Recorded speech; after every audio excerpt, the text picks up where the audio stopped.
단호한 문제부터 풀어보도록 하겠습니다. 1번부터 한번 살펴보도록 할게요. 간호조무사가 동료의 업무상의 실수를 발견했을 때 직업윤리에 따른 행동으로 옳은 것을 물어보고 있거든요, 여러분. 지금 업무상의 실수를 한 거예요, 여러분.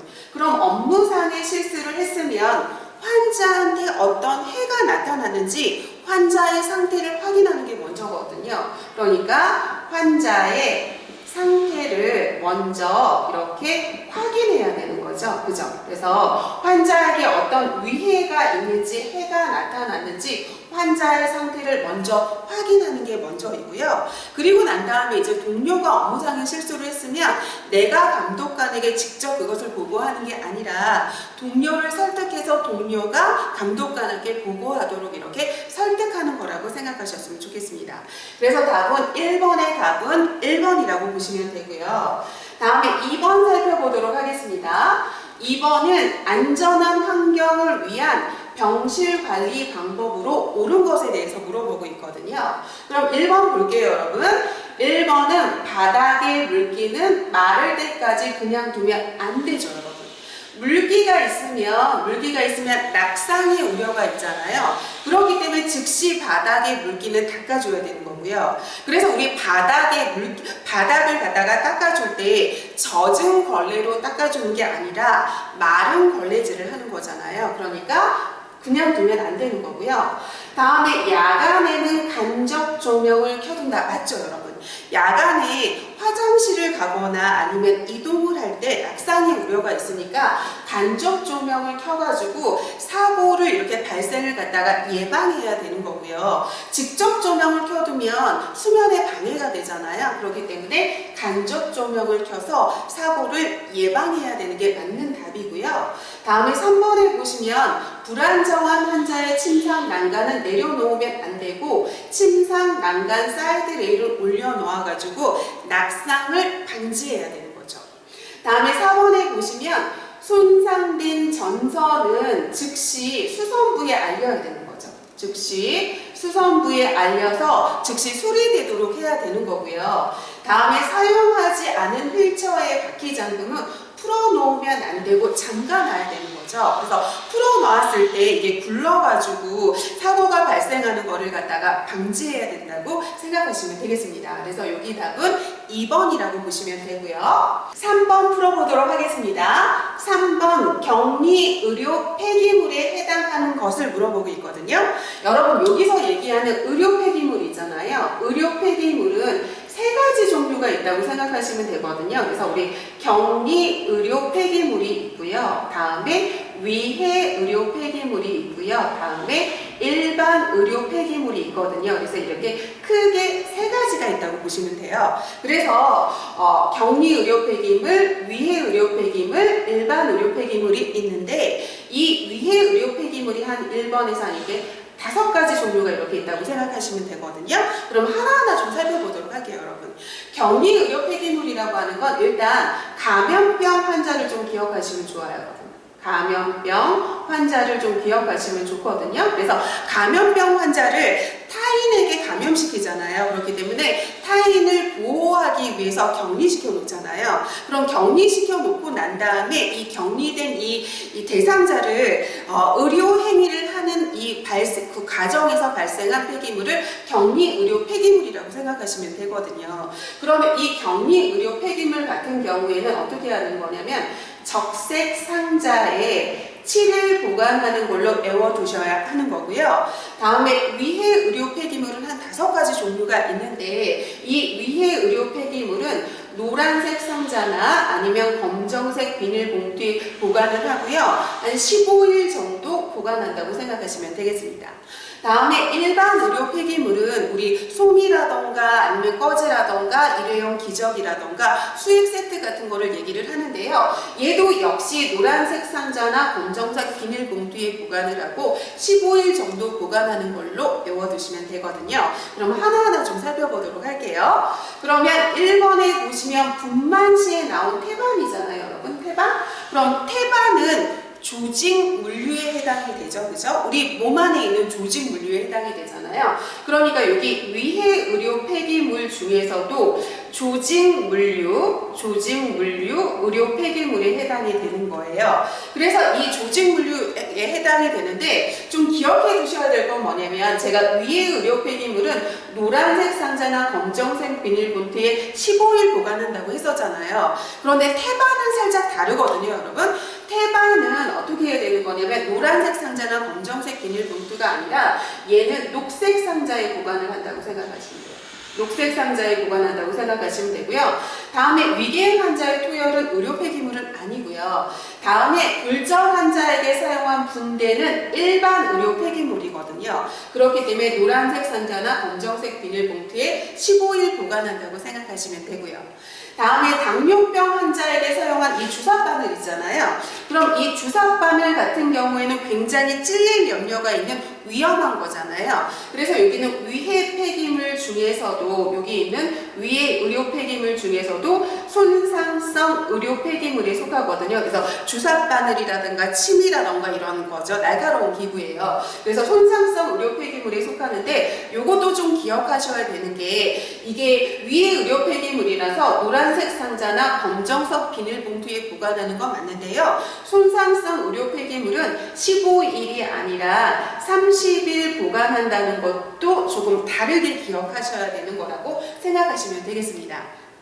다음에 5번이 답이거든요, 여러분. 활동성 폐결핵 환자가 감염병 환자잖아요. 그죠? 활동성 폐결핵 환자가 감염병 환자고 이 감염병 환자의 객담이 묻은 꺼지니까 이 감염병 환자를 의료행위하는 그 과정에서 지금 발생한 폐기물이잖아요. 그렇기 때문에 이것이 바로 격리 의료 폐기물이라고 생각하시면 되죠. 그런데 여러분, 활동성 폐결핵 환자의 객담이 묻은 꺼즈가 아니라 그냥 꺼즈라고 나왔으면 얘는 일반 의료 폐기물일 거예요. 그런데 활동성 폐결핵 환자라는 감염병 환자가 나왔기 때문에 격리 의료 폐기물이라고 보시면 되겠습니다. 그래서 답은 5번이라고 보시면 되겠습니다. 다음은 4번 살펴보도록 할게요, 여러분. 4번에 보시면 병원에서 화재가 발생했을 때 입원해 있는 환자를 대피시키는 방법에 대해서 물어보고 있거든요. 그러면 볼게요, 여러분. 1번 엘리베이터를 이용해서 이동하게 한다고 하는데 화재 시에는 절대 엘리베이터를 이용하면 안 되고 뭐를 이용해야 되는 거냐면 계단을 이용해서 이렇게 이동을 해야 되는 거죠. 여러분, 화재가 발생을 하면 그 건물 내의 전원이 차단될 수 있어요. 그러면 엘리베이터에 갇히게 되고요. 그리고 엘리베이터는 철제로 되어 있잖아요. 그렇기 때문에 이렇게 갈궈지는 효과가 있어가지고 더 위험한 상황에 노출될 수 있기 때문에 절대 엘리베이터를 이용하지 않고 계단을 이용해서 대피해야 된다고 생각하시면 되고요.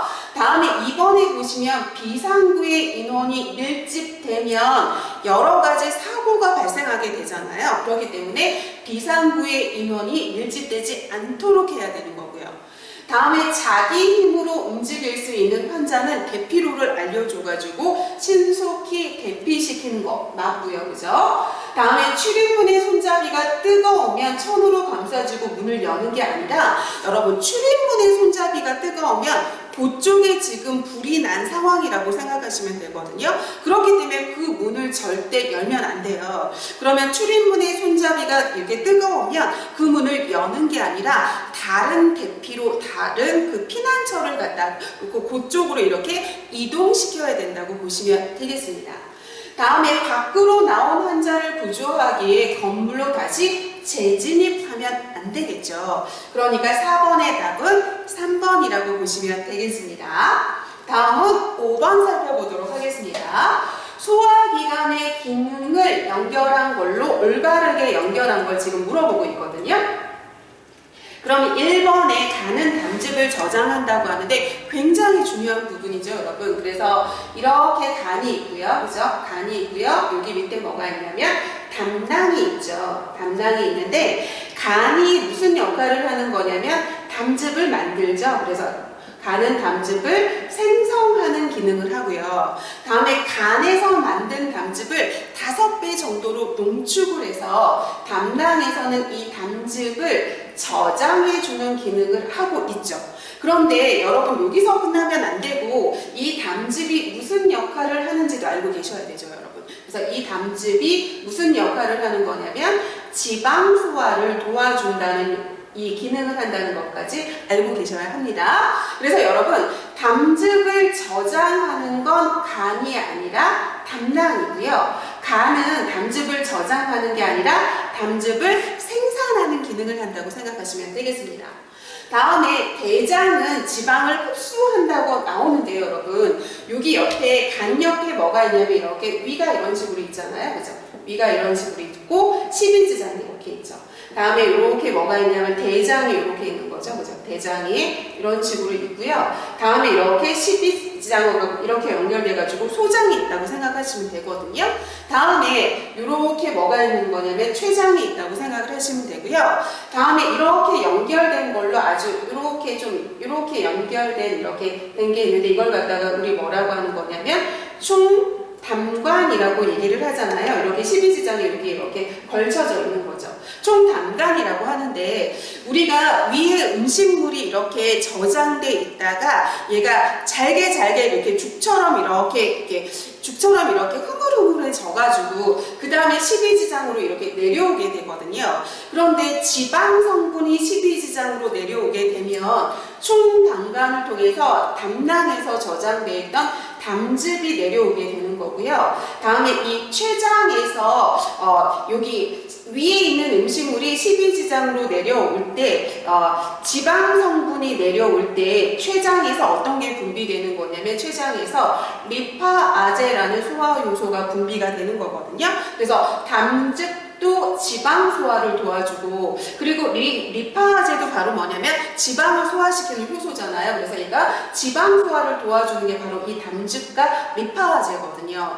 그렇기 때문에 보세요, 여러분. 지방하고 관련된 건 뭐냐면 위에 있는 음식물 중에서 지방 성분이 12지장으로 내려올 때 총담관을 통해서 담즙도 오고 리파아제도 내려와가지고 지금 지방 소화를 도와주는 거거든요. 그렇기 때문에 지방하고 상관 있는 건 12지장이에요.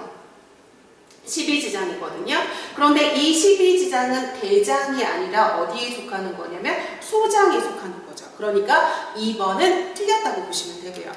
다음에 3번에 위가 단백질을 분해한다고 나오거든요, 여러분. 그러면 다시 한번 살펴볼게요. 그러면 여러분 보세요. 이렇게 위가 있죠. 그죠? 이렇게 위가 있어요. 그죠? 그러면 여기가 바로 식도고요. 다음에 여기는 뭐냐면 위죠, 여러분. 그러면 우리 구강에서 음식물을 잘게 부숴서 저장을 하고 난 다음에 식도를 통해서 꿀꺽 삼키는 어떤 기능을 하는 거냐면 식도에서 연화작용이라는 걸 하는 거죠. 삼키는 작용을 하는 거죠. 그럼 음식물이 삼키어가지고 이렇게 위로 넘어오게 되면 여기서는 음식물을 잠시 보관하게 되죠. 그래서 위에서는 음식물을 잠시 보관하게 되죠. 이렇게 보관하게 되는 거죠. 그러면서 위에서 뭐가 분비되는 거냐면 두 가지가 분비가 되잖아요. HCl이라는 염산이 분비되고요. 다음에 펩신이라는 단백질 소화 효소가 분비되는 거죠. 단백질을 소화시키는 이 소화효소가 분비가 되는 거거든요. 그래서 우리 HCl 염산에 의해서는 음식물이 죽처럼 이렇게 흐물흐물하게 돼가지고 그 다음에 이제 12지장으로 이렇게 내려보내는 거고요. 다음에 이 펩신에 의해서 단백질을 소화시키는 거거든요. 그래서 위에 단백질을 소화시키고 분해시킨다. 맞죠, 여러분? 여기가 위에서 어떤 소화효소가 분비되는 거냐면 펩신이라는 단백질 소화효소가 분비되기 때문에 단백질을 분해하는 거 맞습니다. 그래서 여러분 우리 탄수화물은 이 구강에서 소화가 시작이 되고요. 다음에 단백질은 위에서 소화가 시작이 되고 지방은 아까 12지장인 소장에서 소화가 시작된다고 생각하시면 되겠습니다. 다음에 여러분 식도는 음식물을 저장한다고 하는데요. 여러분 식도는 음식물을 저장하는 게 아니라 삼키는 연화작용을 하는 거고요. 다음에 이 위에서 음식물을 잠시 보관해 주는 거죠. 그래서 여기서 음식물을 저장하는 건 위라고 생각하시면 되겠죠. 그래서 틀렸고요. 다음에 5번에 소장에서 내적 인자를 분비한다고 하는데요, 여러분. 여기 위가 있잖아요. 그죠? 그럼 여기 위에 있는 위벽이 있거든요. 그럼 보세요, 여러분. 위에 뭐가 있냐면 위벽이 있죠. 그럼 위벽에 있는 이 벽세포에서 뭐가 분비가 되는 거냐면 내적 인자라는 게 분비됩니다. 내적 인자라는 게 분비가 되거든요. 그런데 여기에서 끝나면 안 되고 이 내적 인자가 어떤 기능을 하는지도 알고 계셔야 돼요. 그래서 이 내적 인자라고 하는 건 위에서 분비되는 단백질이거든요. 그런데 이게 어떤 기능을 하는 거냐면 우리가 비타민 B12를 먹으면 이 비타민 B12를 흡수해주는 기능을 하거든요. 그런데 여러분 생각해 보세요. 만약에 위에 지금 질환이 생겼어요. 위에 질환이 생기면 위에 기능이 떨어지겠죠? 그럼 위에 기능이 떨어지면 뭐를 분비하지 못하냐면 내적 인자를 잘 분비해내지 못하거든요. 그러면 내적 인자를 분비해내지 못하기 때문에 뭐를 흡수하지 못하냐면 이 비타민 B12를 흡수해내지 못해요. 그렇기 때문에 우리가 아무리 먹어도 비타민 B12를 흡수해내지 못하기 때문에 우리 몸은 비타민 B12가 부족하게 되거든요. 그렇기 때문에 비타민 B12가 부족하면 뭐가 생기는 거냐면 악성 빈혈이 생기게 되는 거죠. 악성 빈혈이 생기게 되는 거죠. 그래서 내적 인자를 분비하는 건 소장이 아니라 위벽의 벽세포에서 분비된다고 생각하시면 되겠습니다. 그래서 답은 여기서 3번이라고 보시면 되겠습니다. 다음은 6번 보도록 할게요, 여러분. 6번에 보시면 정상호흡에서 흡기 시 사용하는 주 호흡근에 대해서 물어보고 있거든요. 그러면 일단 여러분 정상호흡에서 사용하는 근육 두 가지를 물어보세요. 말하세요. 하면 정상호흡에서 사용하는 근육은 뭐냐면 횡경막과 뭐를 얘기하시면 되는 거냐면 늑, 간, 근 이 두 가지를 보시면 되는 거거든요.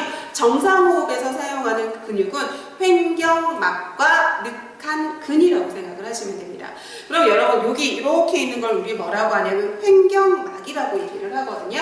이렇게 뭐가 있냐면 횡경막이 존재를 하고요. 횡경막이 존재를 하고 횡경막 윗부분을 흉부라고 하고요. 횡경막 아랫부분을 복부라고 하거든요. 여기는 흉부라고 하고 여기는 복부라고 얘기를 합니다. 그런데 여기 흉부에는 여기 양측에 뭐가 있냐면 이렇게 폐가 이런 식으로 있죠. 폐가 이런 식으로 있어요. 그럼 이 폐에는 3억 개의 뭐로 들어있냐면 폐포가 들어있어요. 3억 개의 폐포가 이런 식으로 이렇게 들어있거든요. 그러면 산소를 들이마시는 걸 흡기라고 하고 이산화탄소를 내뱉는 걸 호기라고 얘기를 하잖아요.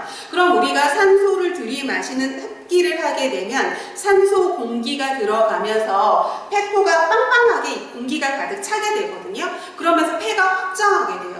그럼 폐가 확장하게 되면서 어떻게 되는 거냐면 횡경막에 내려가고 그리고 우리가 이산화탄소를 내뿜게 되면 이 폐포가 쭈그러들고 폐가 이렇게 작아지면서 다시 횡경막에 올라가게 되거든요. 그래서 우리가 호흡을 할 때는 횡경막에 내려갔다 올라갔다 내려갔다 올라갔다 폐가 확장했다 줄어들었다 확장했다 줄어들었다 하는 거고요.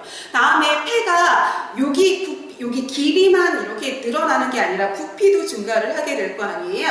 그러면 여기에 뭐가 있냐면 이렇게 늑골이 이런 식으로 존재를 하게 되잖아요. 그러면 늑골이 존재를 하게 되는데 간은 사이간자거든요. 그래서 늑골 사이의 근육인 거예요. 그럼 이 늑골 사이의 근육도 이렇게 증가를 하게 되잖아요. 늘어났다 줄어들었다 늘어났다 줄어들었다 하게 되겠죠. 그렇기 때문에 정상 호흡 시 사용하는 거는 횡경막과 늑골 사이의 근육인 늑한 근이라고 보시면 되겠습니다. 그래서 여기는 횡경막이 없기 때문에 늑골 사이의 근육인 늑한 근 간이 사이간자예요. 그래서 늑간 근이라고 보시면 되겠습니다. 그래서 답은 5번이라고 보시면 되고요. 다음은 7번 풀어보도록 하겠습니다.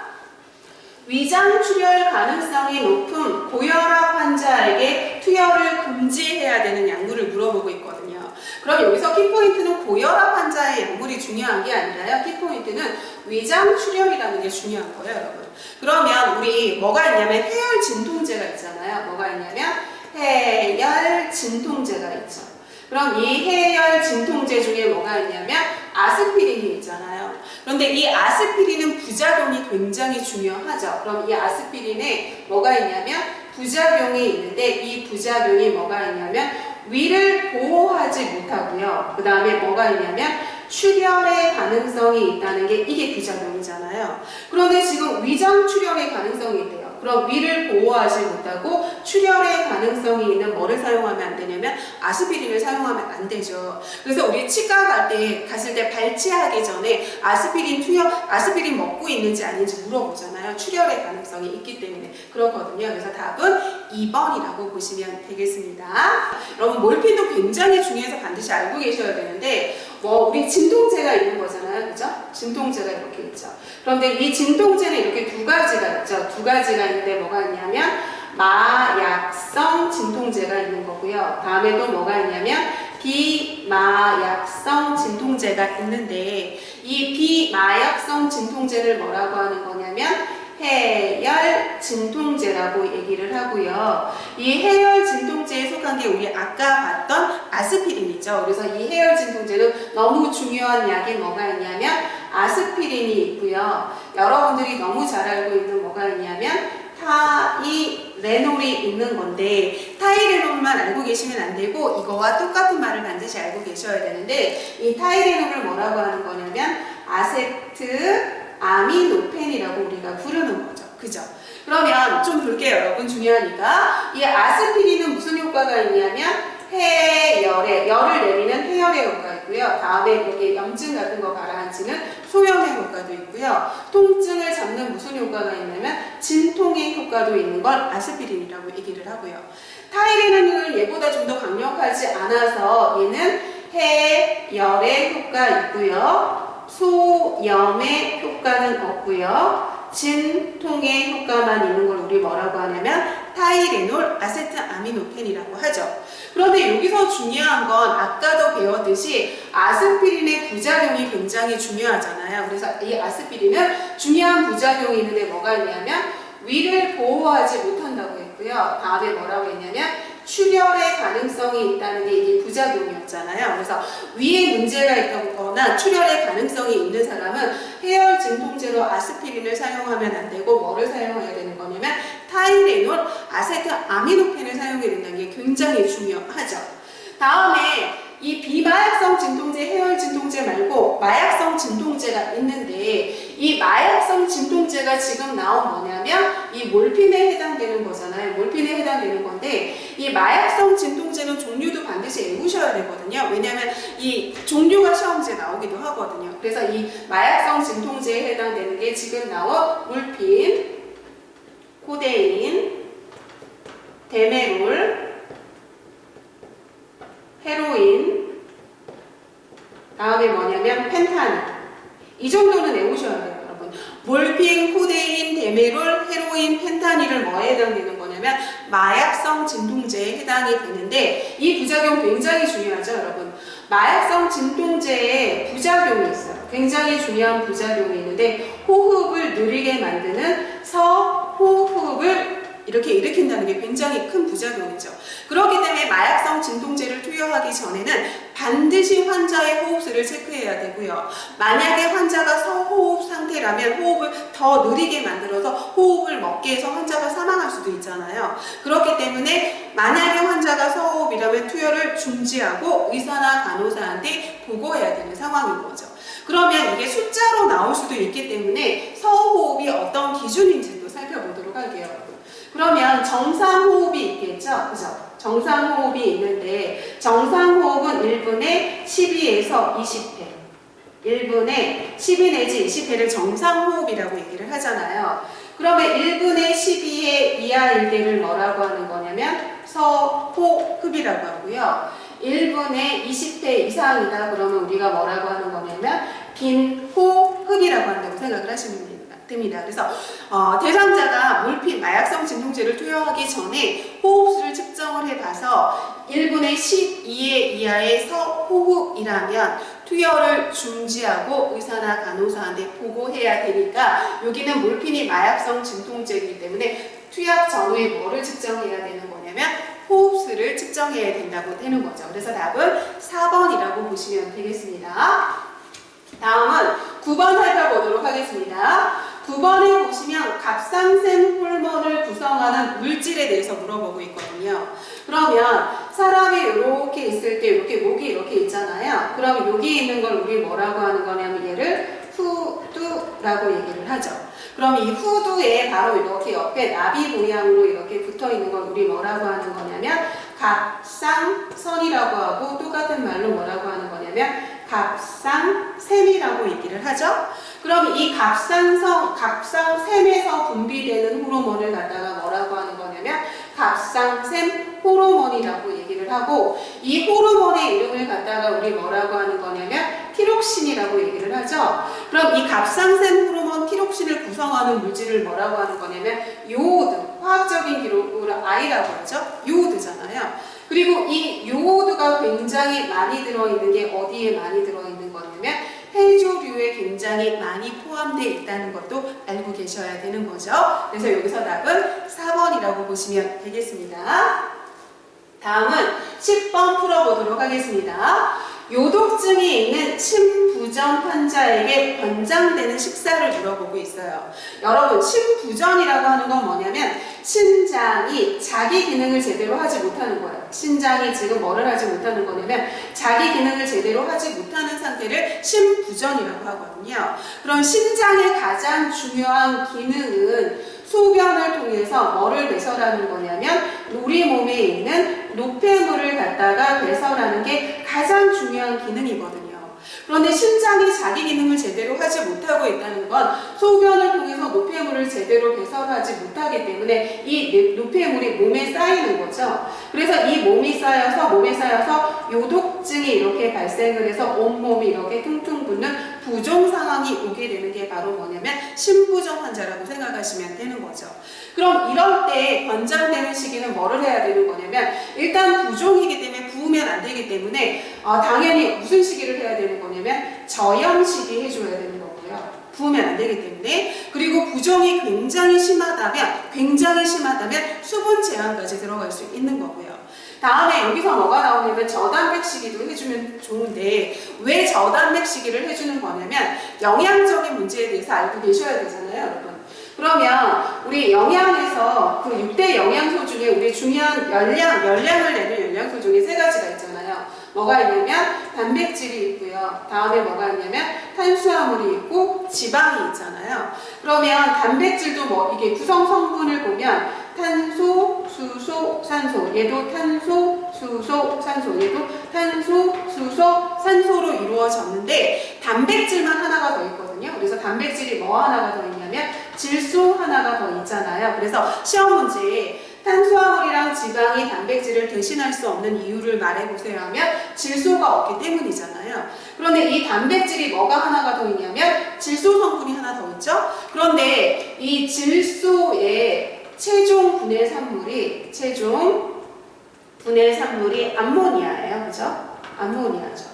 그럼 이 암모니아가 바로 무슨 성분이냐면 독성분이잖아요. 그래서 이 암모니아가 4가지 증도한 걸 우리 뭐라고 하는 거냐면 간성 혼수, 간성 뇌질환이라고 하잖아요. 그러면 이 암모니아 독성분을 이렇게 나타내는 걸, 이렇게 유발하는 단백질을 많이 먹으면 암모니아가 생길 테고, 그럼 이 암모니아를 제대로 처리하지 못할 거잖아요. 우리 이 암모니아는 간에서 노산 요소로 바꿔줘서 이 암모니아 같은 경우에는 간에서 뭐로 바꿔주는 거냐면 요소로 이렇게 전환시켜줘서 얘를 갖다가 소변을 통해서 배설하는 건데 이걸 지금 못하고 있는 거잖아요. 그러면 소변을 통해서 배설하지 못하면 몸에 쌓이게 될 수밖에 없는 거거든요. 그렇기 때문에 몸에 쌓이면 안 되기 때문에 이 독성분, 이 암모니아라는 독성분을 이렇게 내게 되는 단백질은 저단백 시기로 해가지고 제한해 주는 게 좋을 겁니다. 그래서 답은 2번이라고 고르시면 되고, 여기서 하나는 안 나왔지만 부종이 되게 심한 상태이기 때문에 저염 시기를 해야 된다고 생각하시면 되겠습니다. 그래서 10번 살펴봤고요. 다음은 11번 살펴보도록 하겠습니다. 11번에 보시면 치아 우식증에 관한 설명으로 옳은 거에 대해서 물어보고 있어요. 그러면 이 치아 우식증을 우리 뭐라고 하는 거냐면 충치라고 얘기를 하죠. 그럼 1번부터 보도록 할게요. 매끄러운 표면에 호박한다 하고 나오잖아요. 그러면 우리 충치를 예방하는 방법에 뭐가 있냐면 치면, 열구, 소화 전세법이라고 하는 게 있잖아요. 그럼 얘가 뭐를 얘기하는 거냐면 치아의 면이거든요. 치아의 면. 치아의 면에 열구와 소화를 메꿔버리는 방법을 치면 열구 소화 전세법이라고 하거든요. 그러면 이렇게 있을 때 이렇게 치아가 있으면 충치로 인해서 이렇게 구멍이 이렇게 났다. 그럼 이 구멍이 나와 있는 이 부분 있잖아요. 이걸 갖다가 우리 뭐라고 하냐 열구라고 얘기를 하거든요. 다음에 우리 어금니 같은 경우에 이렇게 홈이 이렇게 들어가 있잖아요. 이렇게 들어가 있죠.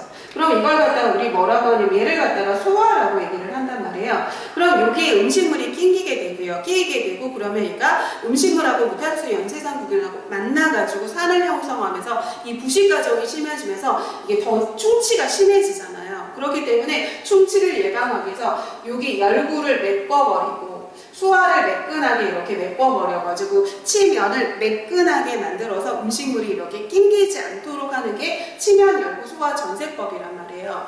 그렇기 때문에 매끄러운 표면에서 호반하는 게 아니라 이렇게 홈파인 곳에서 이렇게 많이 발생하게 되는 거고요.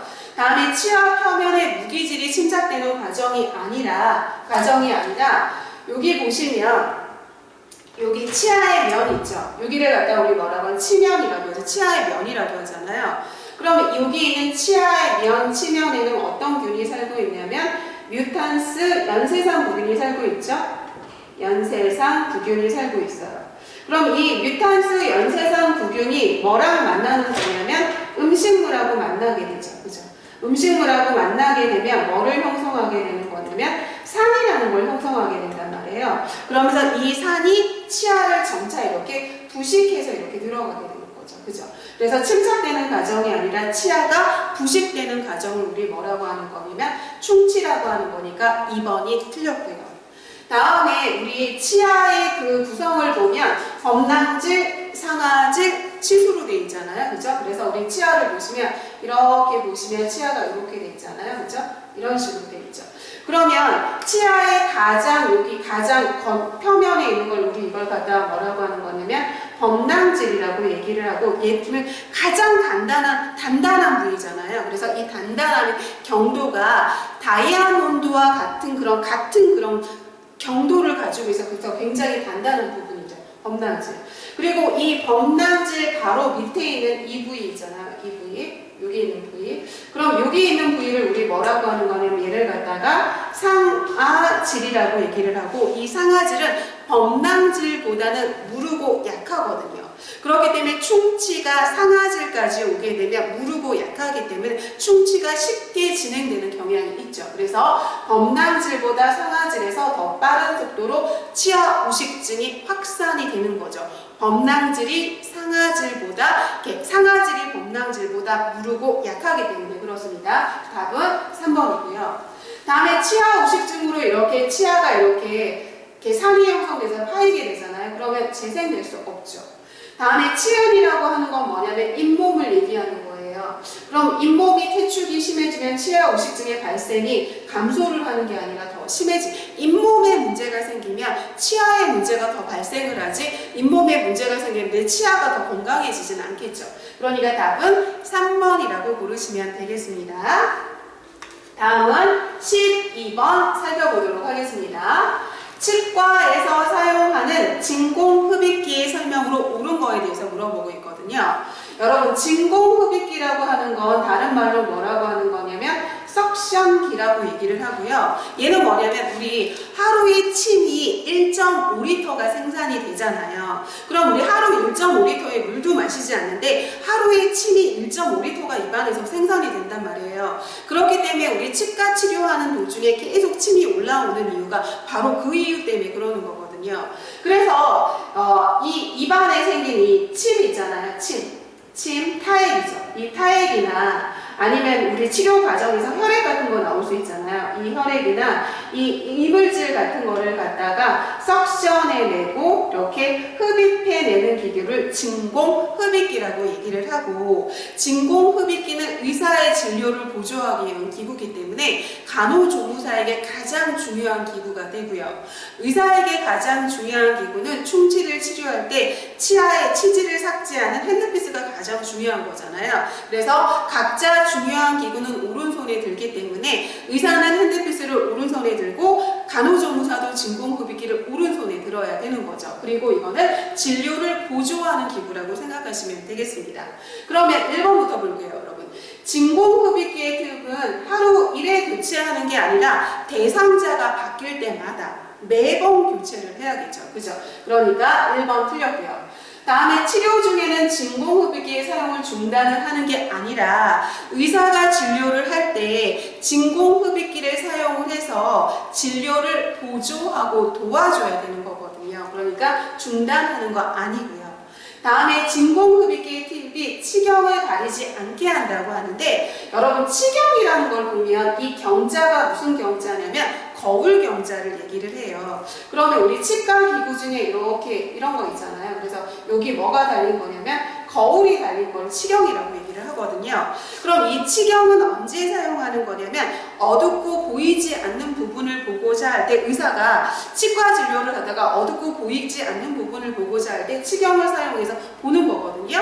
그러면 주된 업무는 의사가 치료를 하는 거고요. 보조적인 업무로 간호조무사는 그 진료를 보조해 주는 거예요. 그러면 진공흡입기를 사용해서 치과의 진료를 보조해 주는 거지 치과 의사의 진료를 방해하면 안 되거든요.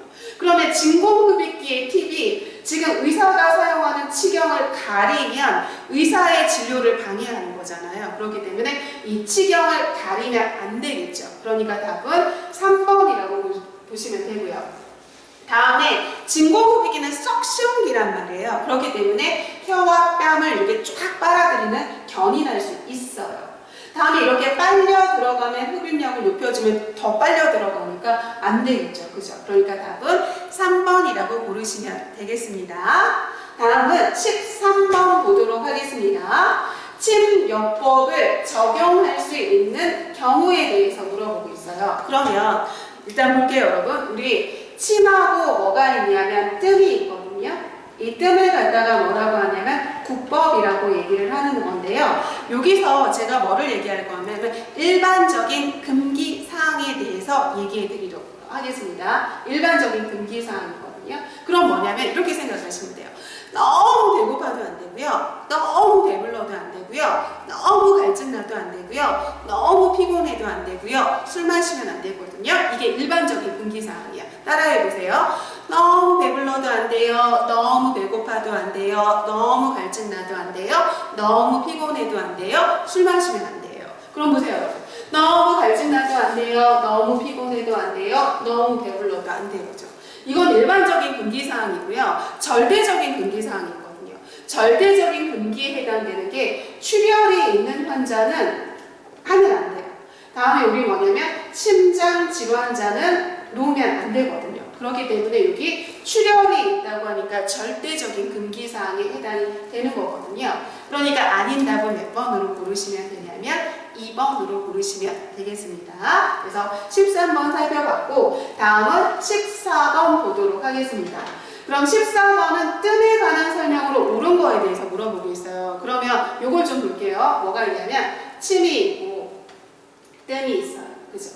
그러면 침이라고 하는 건 침이라는 바늘을 통해서 기계적인 자극을 하는 거고요.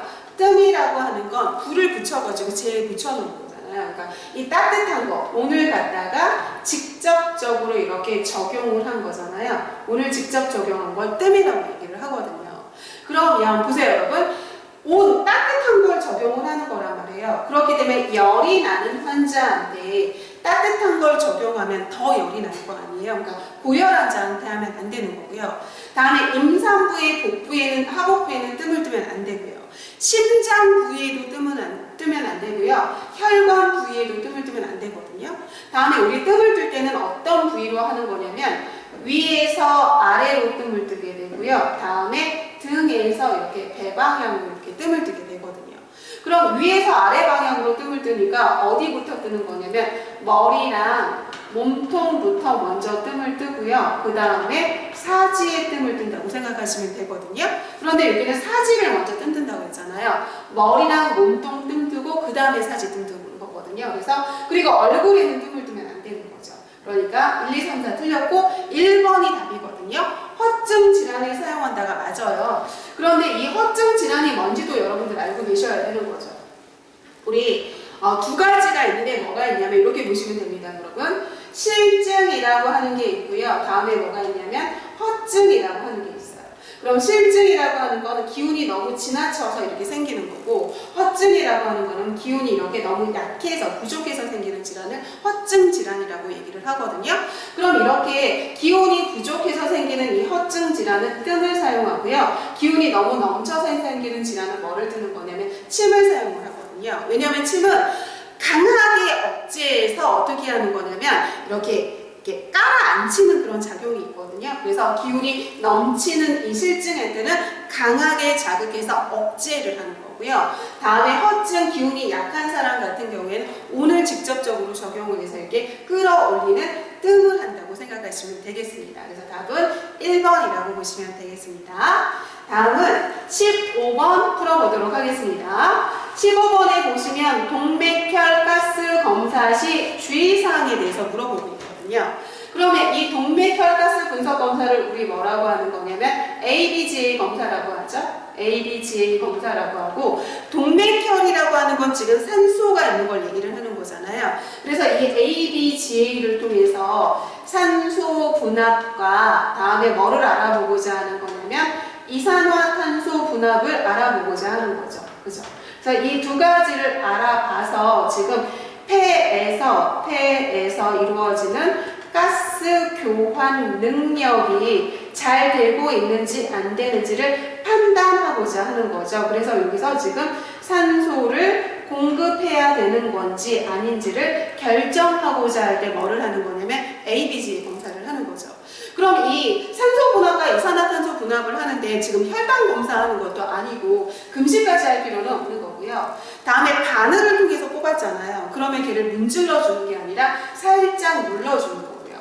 다음에 이 ABGA 검사는 즉시 검사실로 보내야 되는 거거든요. 산소 분압과 이산화탄소 분압을 이렇게 보는 거기 때문에 얼음에 넣어가지고 닿지는 않게끔 하면서 얼음에 넣어가지고 즉시 검사실로 보내야 돼요. 그러니까 아니고, 다음에 지금 산소인데 공기에 노출되면 산소 분압을 잴 수가 없겠죠. 그러니까 공기에 노출시키는 거 아니고요. 다음에 헤파린이라고 하는 건 뭐냐면 혈액 응고를 갖다가 방지하는 걸 갖다가 뭐라고 하는 거냐면 헤파린이라고 하잖아요. 그래서 혈액 응고를 방지하는 건데, 만약에 이 치열한 동맥혈가스 그 혈액에서 혈액이 응고가 되면 이 샘플 통로를 막아가지고 검사 수치에 영향을 미칠 수 있고요. 그리고 난 다음에 이 액체로 된 헤파린 같은 경우에는 이 검사물과 섞이면서 이 검사물을 희석시켜서 이 수치가 좀 낮게 나올 수 있거든요. 그렇기 때문에 이 혈전 덩어리들이 샘플 통로를 막지 못하게 하고 이렇게 하기 위해서 이렇게 코팅 처리한 이런 헤파린을 주사기를 사용하는 게 좋다고 생각하시면 되겠습니다. 그래서 답은 5번이라고 보시면 되겠습니다. 다음은 16번 살펴보도록 하겠습니다. 16번에 보시면 급성 통증 반응에 해당되는 걸 물어보고 있어요, 여러분. 그러면 이건 어떤 거 보시면 되냐면 이 두 가지 보시면 되거든요.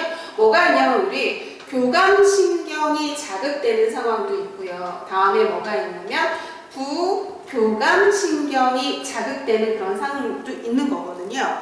그럼 이 교감신경이 자극되는 상황은 극도의 스트레스 상황을 얘기를 하는 거고요. 다음에 부교감신경이 자극되는 건 휴식할 때의 상황을 생각하시면 되거든요. 그럼 급성 통증 반응이라고 하는 건 뭐에 해당되는 거냐면 이 스트레스 상황에 교감신경이 자극되는 상황이라고 생각하시면 되거든요. 그럼 이 교감신경이 자극되는 상황은 외우려고 하지 마시고요. 여러분 누가 아무도 없는 골목길에서 누가 칼 들고 나 쫓아오는데 나 혼자 확 도망가야 되는 상황을 생각하시면 돼요. 그럼 나 혼자 확 도망가야 되냐면 멀리 봐야 되잖아요. 그럼 동공이 확대돼야 되는 거거든요. 그러니까 이게 맞고요. 그리고 나 막 뛰어서 도망가고 있으면 호흡이 빨라지지 호흡이 감소되진 않겠죠.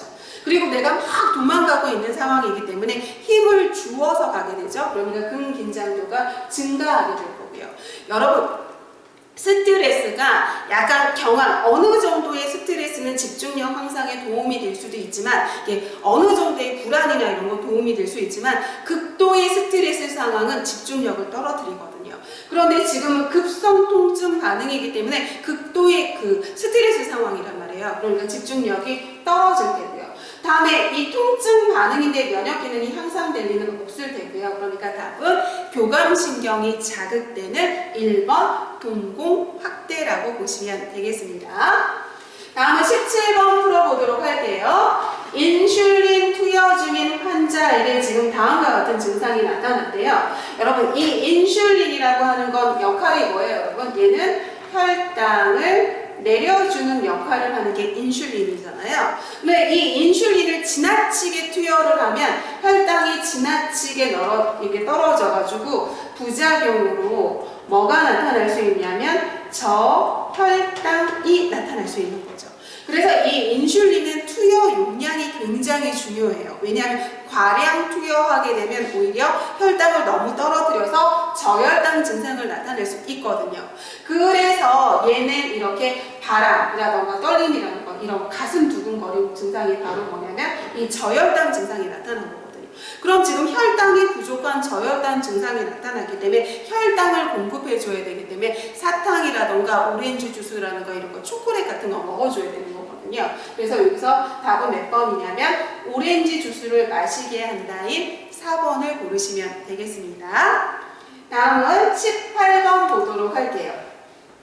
수혈 중에 지금 발열과 빈호흡이 나타났대요. 여러분, 수혈 중에 부작용이 여러 가지 부작용이 있는데요. 이 두 가지는 좀 알고 계셨으면 좋겠거든요. 가장 흔한 부작용을 찾으세요 하면 지금 나온 발열이고요. 다음에 가장 위험한 부작용을 찾으세요 하면 용혈이라고 생각하시면 돼요. 적혈구가 막 깨져가지고 용혈이라고 하는 건 적혈구가 깨지는 거고, 적혈구가 깨지면 산소 공급이 안 되는 저산소증 상황이 되는 상황이라고 생각하시면 되거든요. 그런데 가장 흔한 부작용이든 가장 위험한 부작용이든 수혈 중에 어떠한 부작용이 나타나도 즉시 중단하고 보고해야 되는 게 그게 답이거든요. 어떠한 부작용이 나타나도. 그래서 어떠한 부작용이 나타나도 그 수혈의 부작용이 나타나면 즉시 중단해야 되고 그리고 보고해야 되는 거거든요. 그러니까 답은 중단한다인 1번을 고르시면 되겠습니다. 다음은 19번 보도록 할게요, 여러분. 황달을 동반한 지금 경화증 환자가 소양감을 호소한대요. 그러면 소양감이라고 하는 게 바로 뭐냐면 가려움증을 얘기를 하는 거잖아요. 그럼 지금 결국은 지금 소양증 간호, 가려움증 환자 간호를 얘기하고 있는 거죠. 그럼 온몸이 가려운데 몸을 조이면 그 조이는 부분이 더 가려울 거 아니에요. 그러니까 헐렁한 옷을 입어야겠죠. 그죠? 무거운 침구를 제공하면 몸을 누르잖아요. 헐렁하게 누른다고 그러잖아요. 그렇기 때문에 가벼운 침구를 제공해야 되고요. 다음에 자극적인 걸 먹으면 이게 소양감이 더 심해지거든요. 그러니까 카페인 음료 마시는 건 아니고요. 다음에 이 가려움증이 있을 때 그 치료 방법으로 뭐를 해주는 거냐면 미온수 목욕을 해주는 거잖아요. 그죠? 미온수 목욕을 해주는 거고, 이 미온수 목욕이라고 하는 건 체온보다 2도씨 낮은 물로 목욕해주는 게 미온수 목욕이죠. 그러니까 뜨거운 목욕이 아니라 미온수 목욕을 해주는 거고, 가려우니까 땀이 나면 더 가렵잖아요. 그러니까 땀이 안 나는 서늘한 상황을 만들어줘야 되는 거거든요. 그러니까 답은 5번을 고르시면 되겠습니다. 다음은 20번 보도록 할게요. 전립선 절제술 직후에 지속적으로 방광 세척을 해야 하는 환자의 다음 상황 중 간호사한테 보고해야 되는 경우를 물어보고 있어요.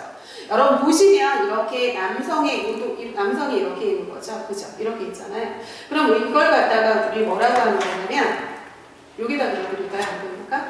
이렇게 보시면 이렇게 돼 있죠. 그죠? 그럼 이걸 갖다가 뭐라 남성의 음경이라고 얘기하고 페니스라고 얘기하고 얘는 뭐라고 하는 거냐면 음낭이라고 얘기를 하죠. 그리고 난 다음에 이 음경 가운데를 이렇게 통과하는 게 바로 얘가 뭐냐면 요도잖아요. 소변이 나오는 요도죠. 그리고 이 요도 위에 뭐가 있냐면 이렇게 뭐가 있냐면 방광이 이렇게 있는 거죠. 그죠? 그리고 난 다음에 방광 바로 밑에 여기 이렇게 있는 거죠. 파란색인 거. 이걸 갖다가 우리 뭐라고 하냐면 전립선이라고 얘기를 하거든요. 그럼 전립선이 지나치게 비대하게 되면 전립선 비대증이 되면 여기 있는 요도를 누르거든요. 여기 있는 요도를 누르게 돼요. 요도를 꽉 누르게 되니까 소변이 나가지 못해서 소변이 방울방울 보게 되고 막 이런 증상이 생기는 거잖아요. 그리고 소변을 가늘어지고 그다음에 소변을 봐도 시원치 않고 계속 이렇게 보고 싶은 그런 느낌 나고 막 이런 것들을 갖다 전립선 비대증이라고 하거든요. 그럼 이 전립선 비대증이 지나치게 심할 때는 전립선을 절제해주는 전립선 절제 수술을 하게 된단 말이에요. 그럼 지금 이 부위를 잘라준 거잖아요. 그죠? 이 부위를 잘라줬어요. 그럼 뭐를 건들 수밖에 없냐면 방광을 건들 수밖에 없단 말이에요. 그렇기 때문에 전립선 절제 수술을 하고 난 다음에 방광 세척을 해줘야 되고 방광 세척을 해서 이렇게 혈액이 나오게 되잖아요. 그게 맑은 이렇게 분홍색을 유지할 때 그때 이제 방광 세척을 멈춰준다고 생각하시면 되거든요. 그래서 지금 전립선 절제 수술을 하고 있기 때문에 하루 정도 침상 안정해주는 거 좋은 거고요. 다음에 유칩 도녀관이 지금 혈계로 막혀 있으면 안 되잖아요.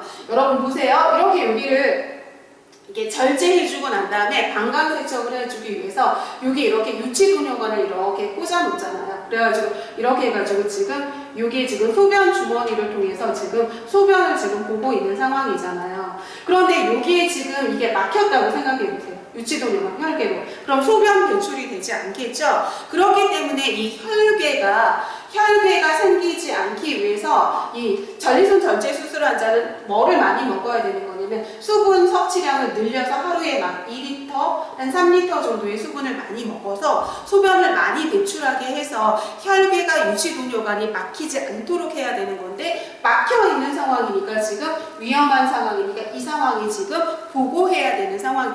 이게 막히면 소변이 배출이 안 되는 위험한 상황이니까 2번이라고 보시면 되고요. 다음에 섭취량과 배설량, 왜냐하면 방광 세척을 하고 있기 때문에 섭취량과 배설량을 꼭 측정을 해야 되고요. 다음에 이 소변 주머니가 혈액이 이제 다 괜찮아지면 얘가 맑고 분홍색이면 건강한 상태인 거죠. 그런데 만약에 얘가 혈액이 있는 적색이다 그럼 그때 보고를 해야겠죠.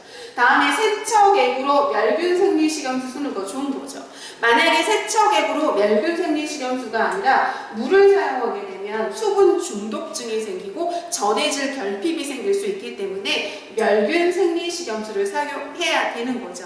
답은 2번이라고 고르시면 되겠습니다. 다음은 21번 보도록 할게요. 중이염 수술을 받은 환자가 수술 후 지켜야 될 상황을 물어보고 있어요. 여러분, 중이염이라고 하는 건 지금 귀 수술을 한 환자죠? 지금 뭘 한 거냐면 귀 수술을 한 환자예요. 그럼 여러분, 귀 수술을 한 환자나 눈 수술을 한 환자나 아니면 뇌 수술을 한 환자의 이 공통점이 있잖아요. 그럼 이 귀 수술을 했거나 눈 수술을 했거나 뇌 수술을 한 자는 뭐를 방지를 해야 되는 건 압상승을 방지를 해야 되거든요. 그래서 얘는 압이 상승되는 거를 갖다가 방지해줘야 되는 관우가 굉장히 중요하죠. 그죠? 그래서 코 세게 풀면 압상승돼서 안 되고요. 여러분, 수분 섭취를 제한해 줄 필요는 없어요. 왜냐하면 수술을 하게 되면 수분 섭취를 많이 하면 노폐물이 많이 배설이 되니까 수분 섭취를 제한할 필요는 없고요. 다음에 재채기를 하면 압상승이 되잖아요. 그러니까 재채기는 가능하면 안 되는데 재채기가 나올 것 같으면 입을 벌려버려서 압상승이 되지 않도록 하는 거죠. 다무는 게 아니라 입을 벌려야 되고요. 여러분, 중이염 수술을 하게 되면 머리 감기도 2주 동안 안 하거든요. 왜냐하면 머리를 숙이면 압이 상승된단 말이에요. 그래서 이 중이염 수술을 받고는 2주 동안 머리를 안 감아요. 압상승 방지를 위해서. 그렇기 때문에 고개 숙이고 머리 감는 거 아니고요. 다음에 감기에 걸리지 않도록 주의해야죠. 왜냐하면 재채기를 하게 되면 압상승이 되잖아요. 그렇기 때문에 재채기 하면 안 되니까 감기에 걸리지 않도록 주의한다가 맞겠죠. 그러니까 답은 5번이라고 고르시면 되겠습니다. 다음에 22번 볼게요. 백내장 수술을 받은 환자의 다음 상황 중 간호사한테 보고하는 거예요. 그럼 제가 아까 얘기했잖아요, 여러분. 귀 수술을 하거나 눈 수술을 하거나 뇌 수술을 하면 뭐를 방지해야 되는 거냐면 압이 상승되는 걸 방지하는 간호가 중요하다고 했거든요. 그러면 보세요 여러분, 원래는 눈 수술을 하면 압상승 방지를 하기 위해서 수술한 쪽으로 누우면 압이 더 상승하잖아요. 그러니까 수술하지 않은 쪽으로 눕는다고 하거든요. 그래서 수술하지 않은 쪽으로 눕거나 아니면 똑바로 누워주는 거 괜찮거든요. 다음에 침상 난간을 올리고 있어야지 환자가 안전하겠죠. 다음에 기침을 하게 되면 뭐가 하죠 여러분? 지금 압이 상승하게 되는 상황이잖아요. 그렇기 때문에 이거 보고해야 되는 거죠. 다음에 머리를 숙이면 안 되잖아요. 그래서 머리를 천천히 움직이고 있으니까 괜찮은 거고요.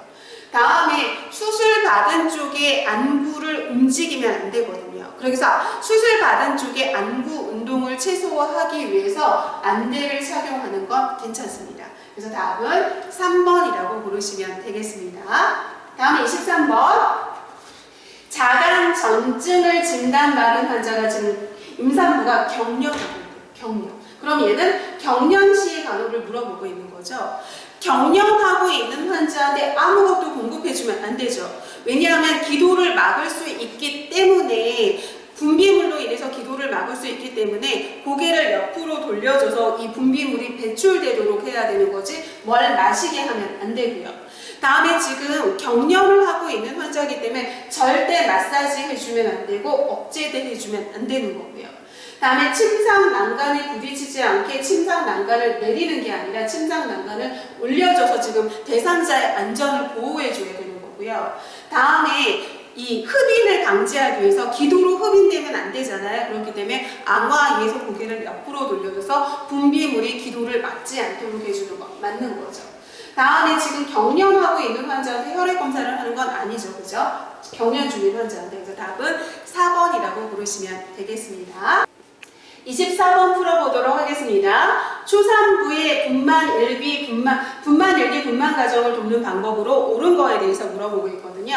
여러분 여기 지금 분만 일기를 물어보고 있잖아요. 분만 일기라고 하는 건 규칙적인 자궁 수축에서 자궁이 수축을 해서 자궁 경부가 열리는 과정이죠. 자궁 경부가 개대되는 과정인데 거의 한 10cm 풀로 열릴 때까지를 뭐라고 하는 거냐면 분만일기라고 하죠.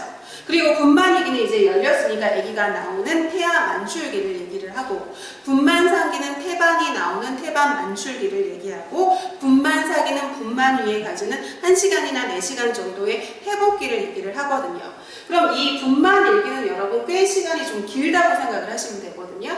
그럼 이때 배뇨를 참게 하는 게 아니라 배뇨를 하게 해야 돼요. 왜냐하면 여러분 보세요. 이렇게 임산부의 배가 이런 식으로 있으면 여기 이렇게 뭐가 있냐면 자궁이 있고요. 다음에 여기 앞에 뭐가 있냐면 방광이 있고요. 바로 여기 뒤에 뭐가 있냐면 직장이 있단 말이에요. 자궁이 수축을 해야지만 분만이 진행이 되거든요.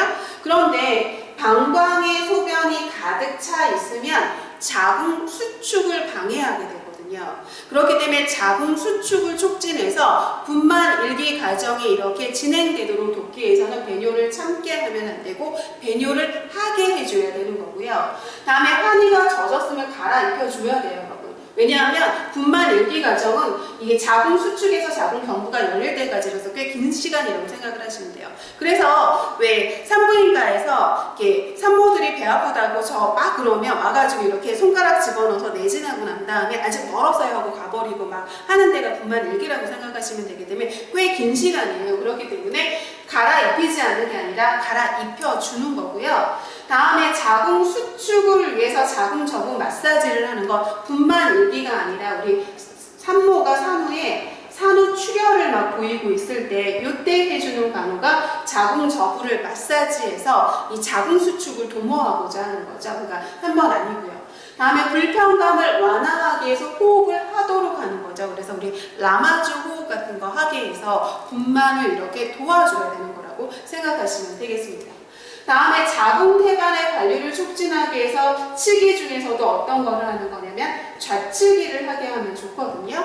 왜냐하면 복대, 이 커진 자궁이 이 복대 정맥을 갖다 압박을 하기 때문에 여기 복부에 있는 혈관을 눌러가지고 혈액순환이 안 되게 한단 말이에요. 그렇기 때문에 어떻게 하는 거냐면 산모가 좌치기를 하게 되면 배가 이쪽으로 이렇게 기울어져가지고 여기 우측에 있는 혈관을 누르지 않기 때문에 태반으로 가는 이렇게 아기한테 가는 혈류량을 늘릴 수 있거든요. 그래서 산모는 휴식시나 아니면 위험한 상황에서 무슨 치기를 해주는 거냐면 자치기를 해서 산모가 혈액순환이 잘 되게 해서 아기에게도 지금 산소 공급이 잘 되게 해줘야 되는 거거든요. 그래서 아기한테 산소 공급이 잘 되게 해주기 위해서 자궁의 태반의 관리를 촉진하기 위해서 산모가 자치기를 취해주는 건 좋은 거거든요. 그러니까 답은 몇 번이냐면 5번이라고 보시면 되겠습니다. 다음은 25번 보도록 할게요. 분만 전에 분비되는 것으로 자궁 경부를 막고 있던 점액마개가 혈액과 섞여 나오는 물질에 대해서 물어보고 있거든요. 여러분 제가 내부 생식기계를 그려드리면 이렇게 돼 있죠, 그죠? 이렇게 돼 있는데 이걸 갖다 우리 뭐라고 하냐면 질이라고 하고, 얘는 사람 목처럼 생겨서 자궁 경부라고 얘기를 하고, 얘는 사람 여기 몸체자를 써서 뭐라고 하냐면 자궁 체부라고 얘기를 하고, 여기 안에 누가 있는 거냐면 이렇게 아기가 이런 식으로 있는 거잖아요.